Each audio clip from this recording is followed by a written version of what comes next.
you, Randeep. Good evening, all. Thank you for joining us this evening. As you're all aware, Prime Minister is on a visit to Tianjin for the SCO summit taking place here. He arrived in Tianjin yesterday evening to a warm reception by the host government and subsequently a very vibrant cultural reception by the Indian community in Tianjin. Prime Minister's first engagement this morning was a bilateral meeting with President Xi Jinping of the People's Republic of China.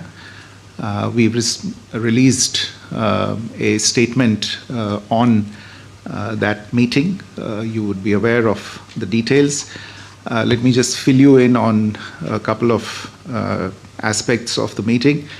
As you're aware, this is the second meeting between the two leaders in the space of less than a year. Their last meeting was in Kazan in October last year, where they had laid down certain strategic guidelines for the development of bilateral relations and set out certain goals to be achieved by the two sides. In their meeting this morning, both the leaders were happy to note the progress that had been registered, the actions that had been taken since the meeting in Kazan, and the momentum that had been maintained in bilateral relations since that meeting, especially in the domain of people-to-people relations. This morning, the leaders shared with each other their perspectives for longer-term growth and development of the two countries. They spoke about their respective understanding of principles for bilateral relations, which it is expected will help guide the future work of the two sides as we work on other aspects of the relationship. For instance, they both agreed that the two countries were primarily focused on their domestic development goals, and in this they were partners rather than rivals. It was also an element of consensus between them that a stable and amicable relationship between India and China can be to the benefit of the 2.8 billion people who live in the two countries. The common interests of the two countries outweigh their differences, and the two leaders also shared a consensus on the fact that differences should not be allowed to be turned into disputes. It was also understood that it is critical that India and China grow and cooperate if there is to be an Asian century and a functioning multipolar world order with a multipolar Asia at its heart. President Xi made four suggestions to further upgrade bilateral relations, namely to strengthen strategic communication and deepen mutual trust, to expand exchanges and cooperation to achieve mutual benefit and win-win results, to accommodate each other's concerns, and finally to strengthen multilateral cooperation to safeguard common interests. And all of these were responded to positively by Prime Minister Modi. The boundary issue also figured in the discussions. Both leaders took note of the successful disengagement last year and the maintenance of peace and tranquility in the border regions since then. In voicing certain principles related to this issue, the Prime Minister underlined the need for peace and tranquility on the border areas for continued and smooth development of bilateral relations. And there was understanding on the need to maintain peace on the borders using the existing mechanisms and avoid disturbances to the overall relationship going forward.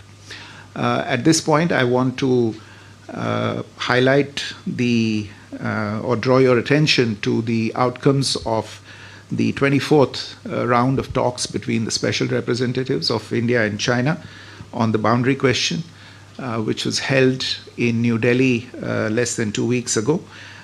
In their meeting today, both the leaders positively appraised these outcomes and decisions from that round of talks.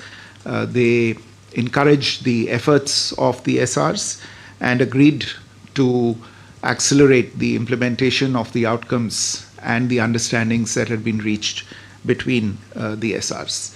They also expressed a commitment to a fair, reasonable, and mutually acceptable resolution of the boundary question, proceeding from the political perspective of their overall bilateral relations and in the long-term interests of the two peoples.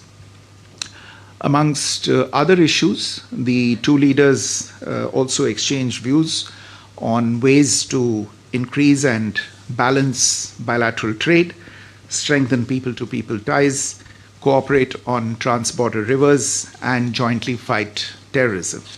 There was a desire to make additional progress on all of these issues on the basis of mutual respect, mutual interests, and mutual sensitivity. In particular, on economic and trade relations, there was recognition of the role that the Indian and the Chinese economies can play in stabilizing world trade. Both leaders underlined the need once again to proceed from a political and strategic direction to reduce their bilateral trade deficit, facilitate bilateral trade and investment ties in both directions, and increase policy transparency and predictability. There was also a discussion on regional and global issues and challenges, including with regard to multilateral platforms. Prime Minister expressed support for China's ongoing presidency of the SCO and the summit in Tianjin. He also invited President Xi to the BRICS summit that India will be hosting in 2026. President Xi thanked Prime Minister for the invitation and offered China's full support to India's BRICS presidency. In addition, following this meeting, Prime Minister had a separate meeting with His Excellency Mr. Tai Chi, who's a member of the Standing Committee of the Politburo of the Communist Party of China. As you are probably aware, Mr. Tsai also holds several important positions in the party. There was originally a proposal from the Chinese side for Mr. Tsai to host a banquet for the Prime Minister on behalf of President Xi Jinping. This was meant as a special gesture to show the importance attached by China to the visit of the Prime Minister, which was taking place after a hiatus of nearly 7 years. However, as there was a scheduling conflict, it was decided to have a brief meeting between Prime Minister and Mr. Tsai. During the meeting, the Prime Minister shared his overall vision for the India-China relationship with Mr. Tsai and sought his involvement and his role to realize the consensus of the two leaders. Mr. Tsai, for his part, reiterated the Chinese side's desire to expand bilateral exchanges in various fields to address our respective concerns in economic areas and to further improve relations in line with the consensus that had been reached between the Prime Minister and the President in their meeting earlier in the morning. Slightly earlier this evening, the Prime Minister also had a bilateral meeting with Senior General Min Aung Hlaing, Chairman of the State Security and Peace Commission of Myanmar. The two leaders recalled their earlier meeting on the sidelines of the BIMSTEC summit in Thailand earlier this year. and reviewed their current state of bilateral ties. Prime Minister noted that India attaches great importance to its relations with Myanmar under its Neighborhood First and Act East policies.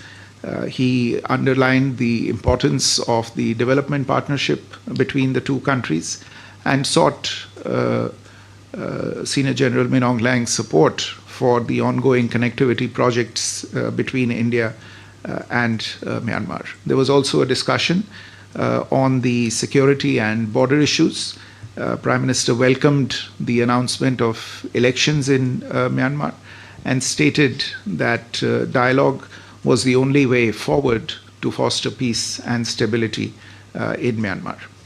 A short while ago in the evening, Prime Minister attended the official reception of the 25th SCO summit hosted by President Xi Jinping for the visiting leaders. Tomorrow, Prime Minister will be addressing the plenary session of the summit, where he will outline India's approach to fostering regional cooperation under the SCO umbrella.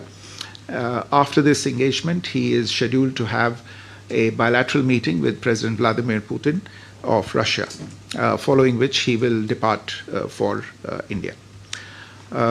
Let me stop here, and I think we have time for a few questions. Thank you. Okay.